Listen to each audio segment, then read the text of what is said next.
আমি কি করে বলবো না? রুমে তো তুই ছাড়া কেউ ঢোকে না। নিছি একটা মাত্র বোন, 200 টাকাই তো নিছি। আমি অত কথা বুঝি না, তুই আমার টাকা দে। টাকা দিব না? দাঁড়াতে টাকা দিচ্ছি।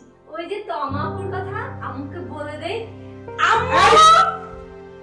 আম্মুকে বলিস না। আম্মুকে বলবি না, খবরদার। শোন, টাকা লাগলে আমাকে বলবি, তোমার কথা খবরদার আম্মুকে বলবি না।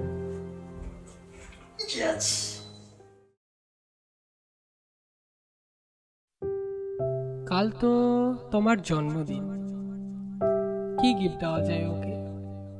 হাতে তো টাকা পয়সাও নেই, কি যে করি। কি হয়েছে ভাইয়া, তোমার এত চিন্তিত মনে হচ্ছে কেন? কিছু হয়নি রে। আমি তো বোন না, তোর মুখ দেখলেই বুঝতে পারি কিছু তো একটা হয়েছে। বললাম না কিছু হয়নি। বল না ভাইয়া। তুই যাবি এখান থেকে? তুই যতক্ষণ না বলবি আমি যাবো না। তাহলে তুই থাক, আমি গেলাম।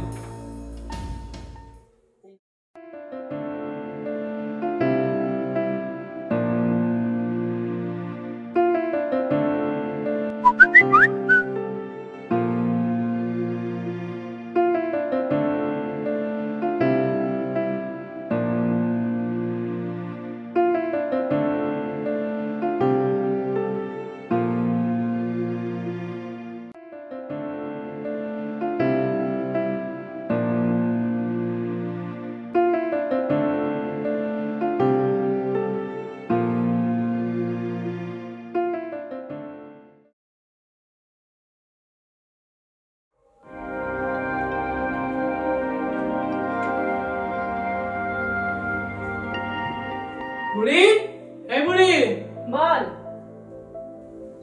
ওখানে টাকা তুই রাখছিস না? হ্যাঁ আমি রাখছি। আমার টাকা লাগবে তুই কি করে জানবি?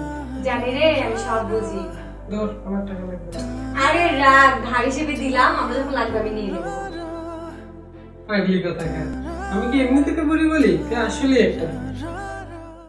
ভাই বোনের সম্পর্কগুলো এরকমই হয়।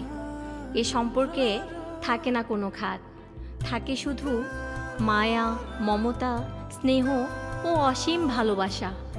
যদিও এ সম্পর্কে কখনো কখনো সাময়িক অভিমানের সৃষ্টি হয়, তবে পৃথিবীর কোনো অপশক্তি এ সম্পর্কের মাঝে ফাটল ধরাতে পারে না।